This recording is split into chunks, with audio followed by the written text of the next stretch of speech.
Okay, so it needs to just be adjusted a little bit.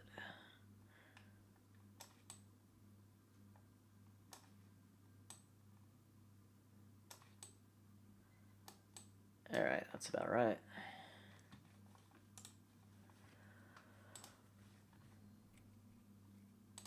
Okay. Hopefully that's still good. Let me just check on my laptop. Bring up the stream. That's if it's even working.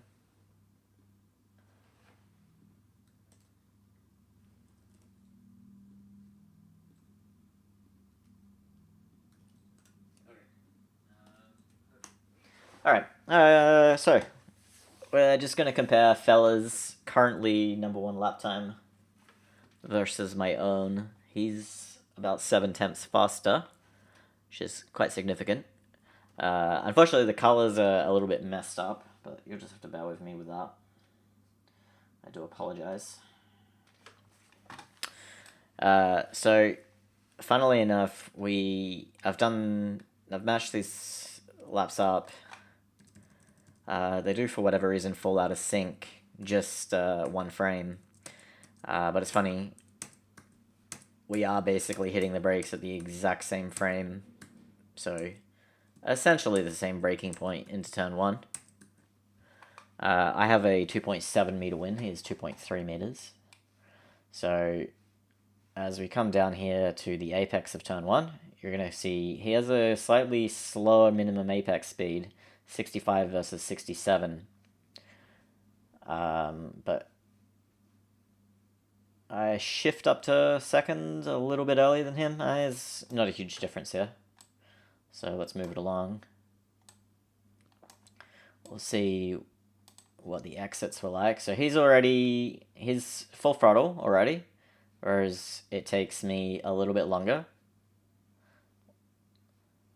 So he gets the slightly better exit here, which is going to be able to carry all the way down to our Rouge at least. But we have the slightly higher tailwind, so might gain a little bit of that back. You'll see just that momentarily getting on the throttle earlier has allowed him to already gain probably. Let's see if we go past this 50 board. He's at 28, touching it at 28.33. Yeah, he's already gained a 10th and a half just from getting on that throttle slightly earlier. Let's take a look. So speeds as we hit the curb there, 248 versus 247. Going up the hill. He gets a little bit further across on the left here. Maybe buys him a kilometer per hour there on the exit.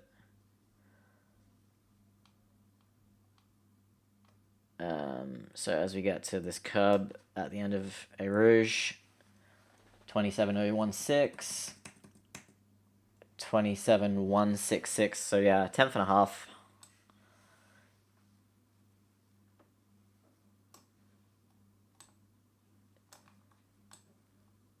And then we'll see what that relates to by the time we get to the end of the straight, because I do have the slightly higher tailwind. Alright, so we hit the timing board. So it's a little bit hard to see this. Why is it not showing his first sector split?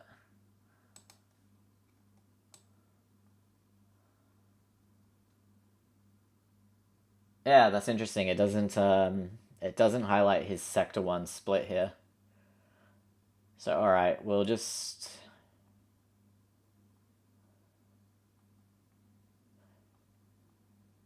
choose the 100 meter board then and compare. So he hits it there at 38.950. And of course my time is still on the sector split, so unfortunately we're not going to see. Alright, hold on. Let's go back. We can do the 150 board, I suppose. Alright, so he's in the center of that at 38,266. I'm at it at 38,433. So what's that, about a 1.7, 0.017 gain on the first sector for Fella. Now, as we approach a Rouge, we're wanting to brake at the beginning of this curb. That's where he hits the brakes. I'm actually starting to activate a little bit early there. That's interesting. So by the time he reaches the 50 board, he's down to 221. I'm down to 221, so same braking profile roughly.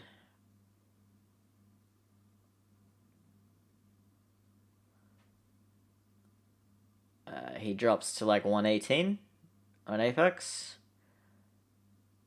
I drop 117, but more or less very similar. We'll bring the lap times up to parity though. The laps up to parity though. So we'll make a slice there for him at the 50 board. And there for me, so we're catching up. Alright, if anything, I've just given myself a slight advantage here. Alright, so coming in.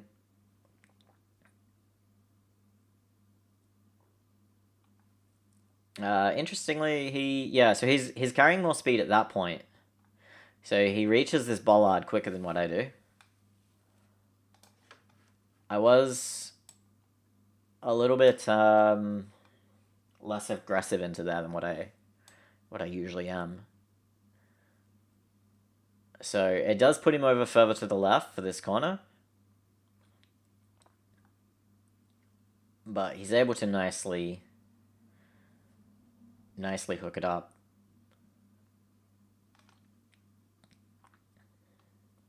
So we'll bring it around to the exit of Lecum, and we'll see if he picked up more time over me. So you see he's just at that bollard again.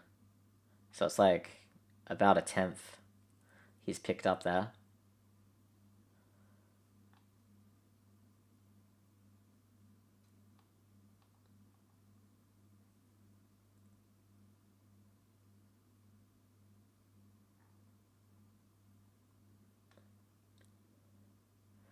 And then exit speed. So when we get to this end of that red, 178 for him, and he's at 50.7.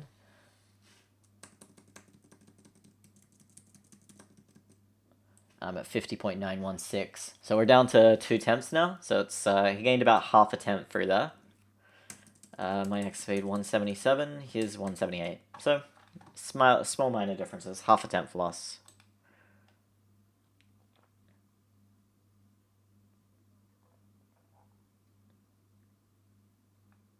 Alright, so he's on the brakes just before the curb there. Again, I brake a little bit earlier.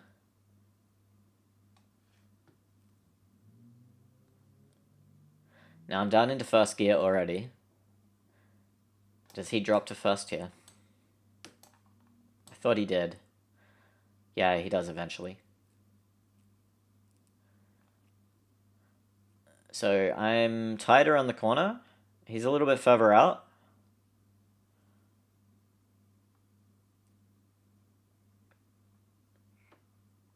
Now he's gone full throttle quite early. Look at that.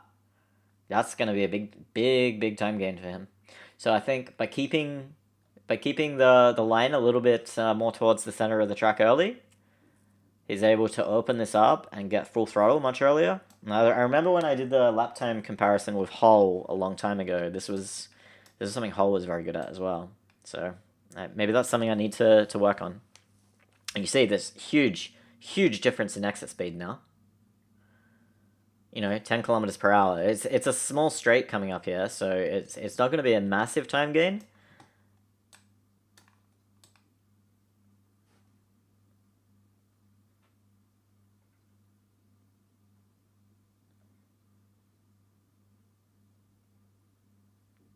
So we're roughly same minimum apex speed on this one. 129, 130.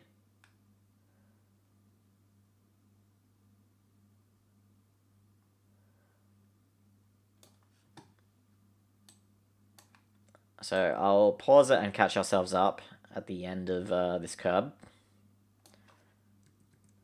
So 178 on the exit speed, and we'll make the slice. He's at 1069.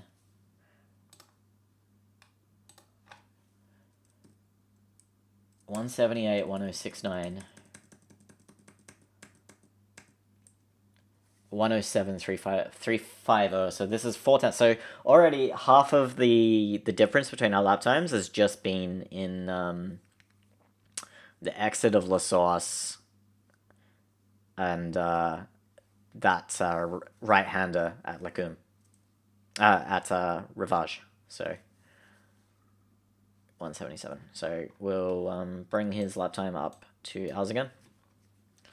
And let's get down towards Pohun. Now, this is the first spot he makes a mistake and loses time on.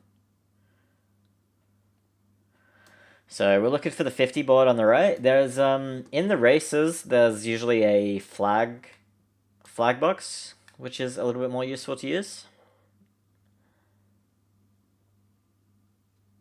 So again, we are on the brakes on the exact same frame here. He is 1 kilometer faster, but he's at this point almost half a second up on time. So shift down to 4th. Holding 4th, he's got faster speed coming into the entrance here. I've dropped down to 175. So just not as confident to throw it through there yet for me.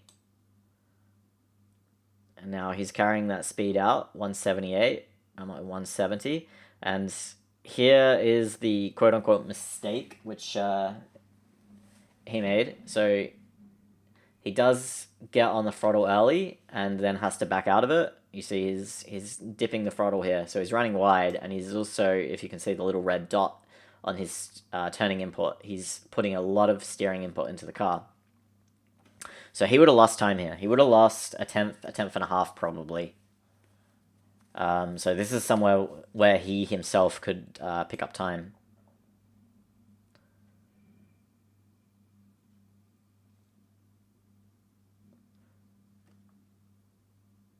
And so you see that despite him having a much greater speed through the corner, I have now actually...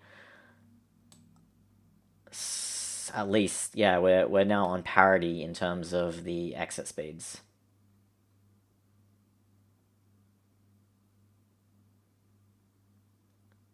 So we'll use this sign here on the left. 230 is at 121.450. I'm at 122.016. So we're currently 6 tenths down on the lap. Now I think I might brake too early here. Or not, maybe? I don't know. He's on the brakes. I mean, he's slightly ahead at this point on the lap, so... No, pretty even, actually. We'll, how close can I get those? Okay. We'll make the slice here. And once again, bring him up to where I am. So only a small change that time. All right. So into the Fagner chicane. Not really a chicane, but that's what it sometimes get referred to. So slightly higher apex speed for him there. Just a couple of kilometers per hour. I already shift up to 3rd here. Now, is that going to hurt me at all? Because you see, we're both full throttle, right? From more or less the same point.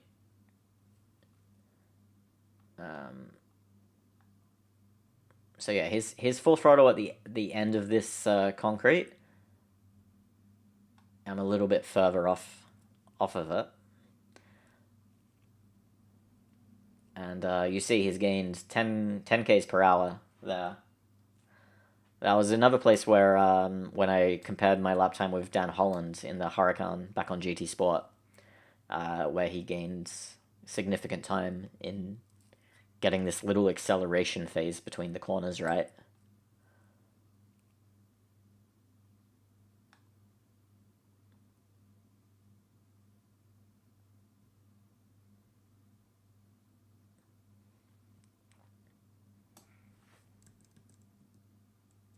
All right, so despite that, so we went even at the beginning of the corner, but we only lost about 40 hundredths of a second, and you see I actually have the superior exit speed here, so theoretically I should beat him to this curb potentially. Yeah, just about identical.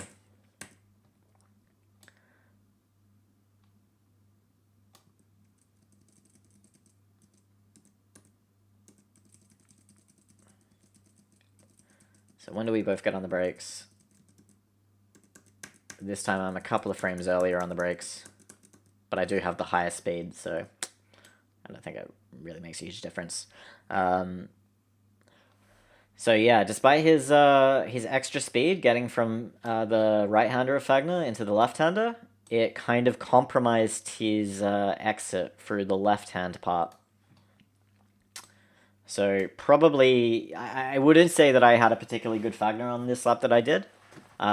It was a little bit tarrying, so I believe Fella could also find a 10th there on his time. Alright, so awkward little corner here at Stavelot 1. Alright, he's half throttle. I'm like 20% throttle. I go full throttle actually before him. So he's half throttle through here. But he did have slightly higher speed from getting on half throttle while I was on 25% throttle. So I'd say that's pretty even.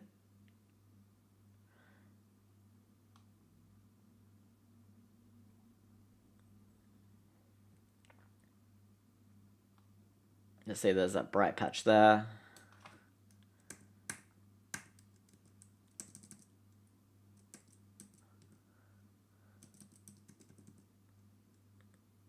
So 40050, 40116. So a little bit over half a tenth of a second just behind through this sector at the moment. Now here's another place where I may gain some time on him. So if you watch his throttle here, maybe he's already done it, but he has a little confidence left. Let's come back here. Yeah, you see there, there's a little dip in the throttle. It doesn't cost him massively. So I hold the throttle flat, but I'm also putting a lot more steering angle into the corner. So his lift on the throttle has allowed him to start unwinding the car already, whereas I'm flat because I'm not sure if I'm going to make, like I'm quite full lock because I'm not sure if I'm going to make it. So I don't really gain much there in terms of exit speed. We're basically identical through there.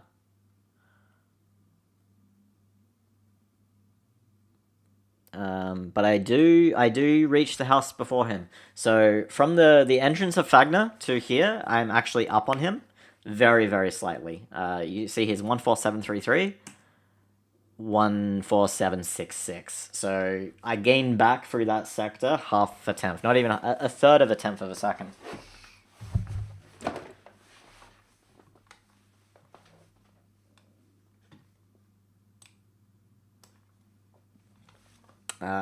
But yeah, any gains back there are going to be lost because I've got now the tailwind situation is flipped around. So I'm going to have the heavier headwind and he'll have slightly less. So he'll gain a little bit back on that.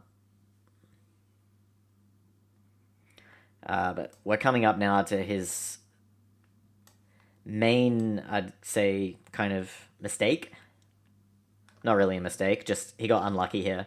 So the McLaren has a property where that you really need to stretch out fifth gear because the car just dies in sixth, as you'll see, which actually happens to me as well, but just in a slightly different way. So usually you can make it around Blanchimont here at full speed in fifth gear, right? But he actually hits the rev limiter here. And so sometimes it allows you to keep the rev limiter and you'll stay on like 256, 257 the whole way around the corner. But here he gets it hit and he drops all the way down to 249.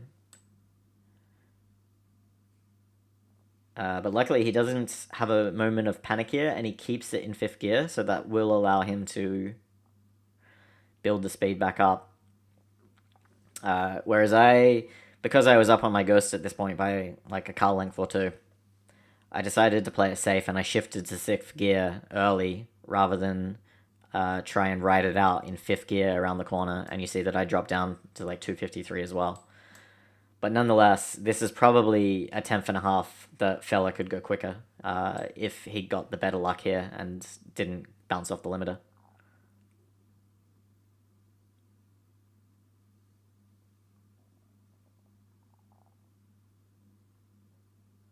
And you see, because now he's at 255. Well, he decides, yeah, he shifts up at 255, so he doesn't want to push it out and risk it. So he shifts up, and you'll see that because he had that shift up earlier, it doesn't allow the sixth gear to gain him really any time. So I do make it to like 258 compared to his 257. Alright, so braking zone for bus stop. So this is the biggest difference when I was watching the lap earlier in what we decided to do. So at this point, I was like, quite concerned. Obviously, like I don't want to throw away my lap, and it's very easy to throw away the lap on the bus stop, especially with the McLaren here in the time trial setting. It has a bit of a disobedient back end, not in the sense that you're going to spin out. I'm not ever worried about that, but the rear can get loose, which causes the revs to bog down on the car, and then you just get a really poor exit.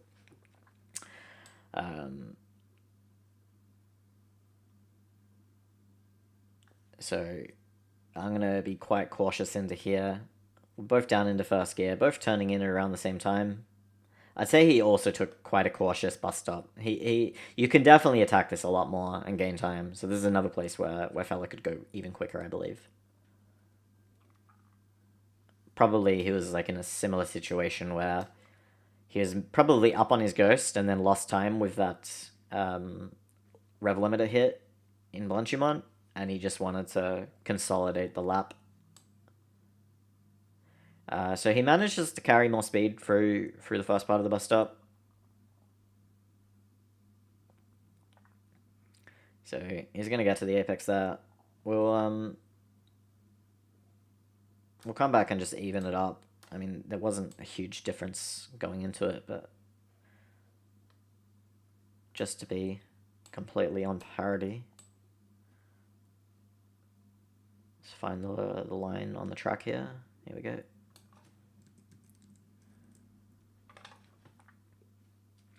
Yeah, so it's interesting that despite me kind of gaining time through Fagner and Stavelot, just because of the difference in the wind, he's actually pulled ahead.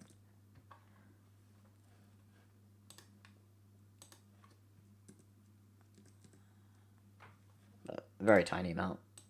Basically, all the time losses has been first corner and Rivage.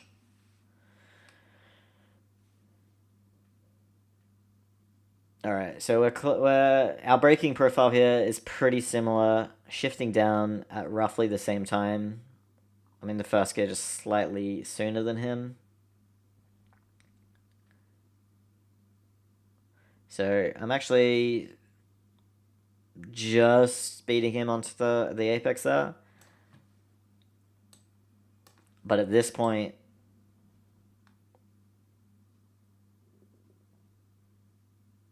somehow he just loses less time, loses less speed in this section.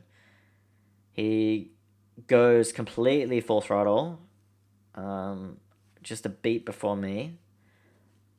So that pushes him up to 78 k's per hour. Then we both shift down to first at pretty much identical times. You'll see that little burst of energy, if you see the dark line there on the track, he just gets to that a little bit quicker.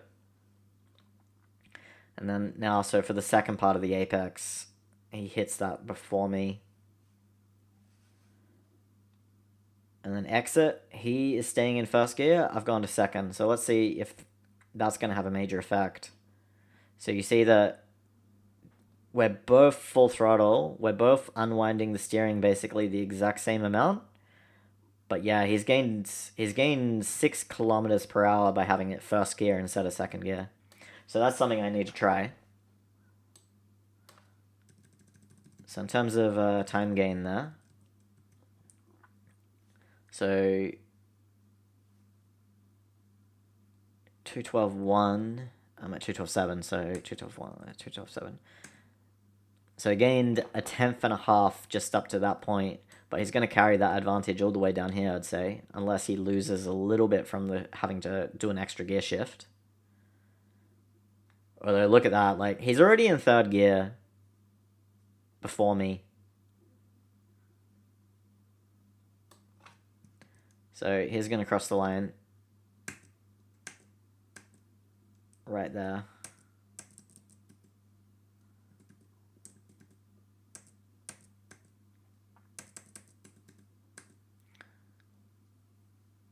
I'm at 216.150.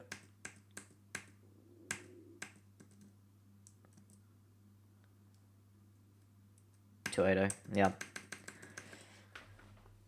So the extra gear shift that he did have to do kind of let me carry back a little bit of the advantage that he had, but arguably he would have carried that advantage all the way down to the next corner if this was a race. So coming out of the bus stop in first gear seems to be the better option.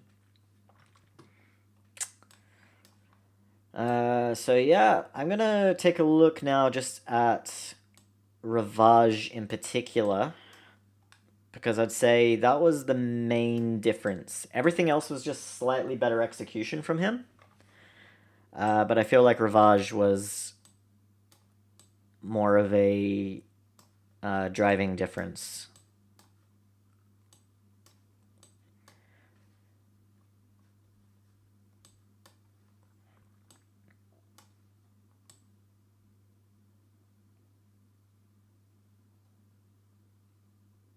All right, so let's cut it here, and thanks Maxi.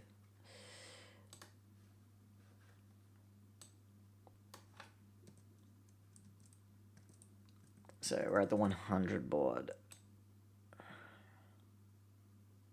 That's 200.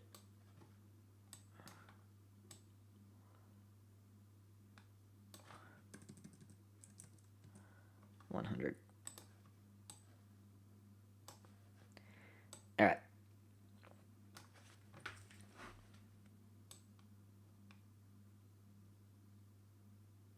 So he's a little bit more confident. We're using the track width on the entrance. So he's over on the curb, whereas I'm more in the center of the track.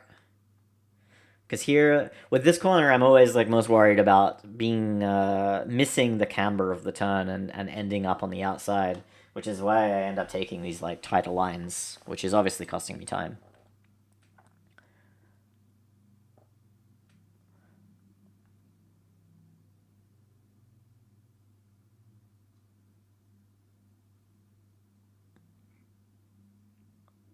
So yeah, we see as we go past this bollard, he's a good, half a car length, half a car width off of the inside. And while it does make him slower, I guess, through the apex, like I'm carrying more speed at this point.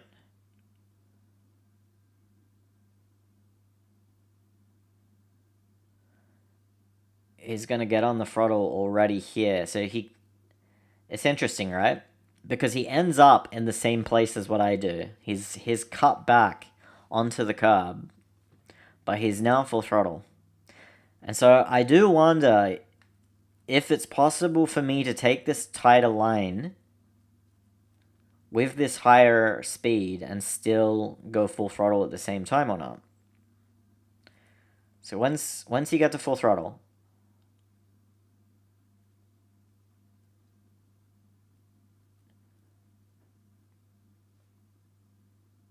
about there, which is the same place I am. Alright, what exactly is happening here? So it's not even so much the full throttle phase, it's just he's like 80-90% here, where I'm like under 50. Now he's finally full. So it's not super earlier than me.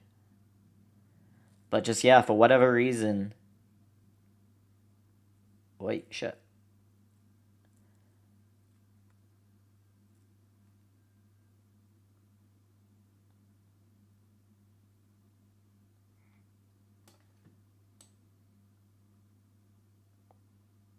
Yeah, you see, that's the time gain. It's like a car width and a half.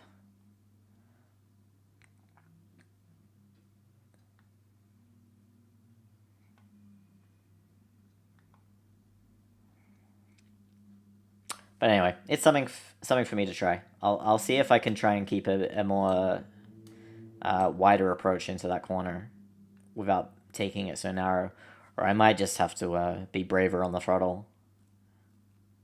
Because the McLaren can take quite tight line. It doesn't have the understeer on throttle that the other MRs did and what it used to have early in the game's release.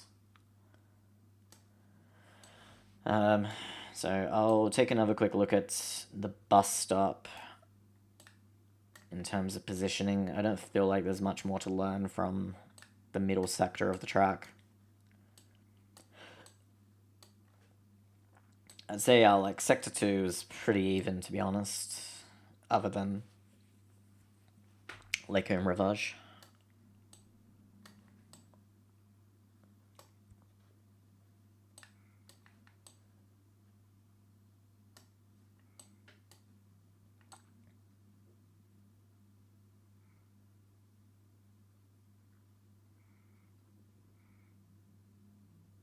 Yeah, so we'll cut it at the rear wing, intersecting with the line.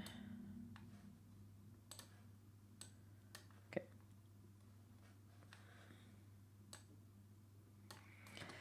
Alright, so, I mean, I'm a little bit further over to the left here. I don't think that's making much of a difference.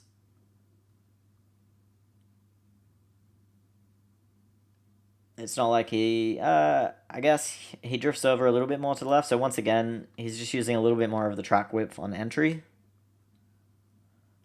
Probably it's a weakness in my driving, that I don't necessarily always take advantage of the full width of the track.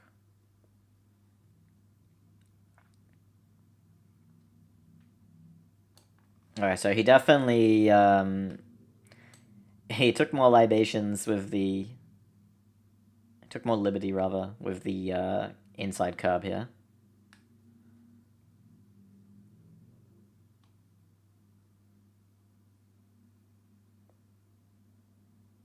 And then I'm too far over onto the left,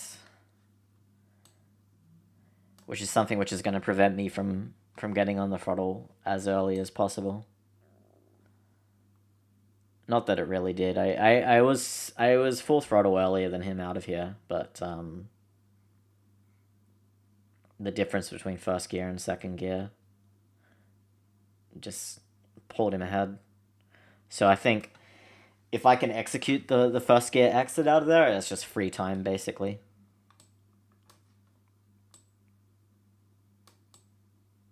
A little bit like the Porsche at Barcelona, the middle sector hairpin. Well, I guess it's the third sector hairpin in Barcelona. But yeah, anyway, that's gonna be it for the analysis. Once again, I just do these for myself, and I might as well share it. Hope you enjoyed. Bye.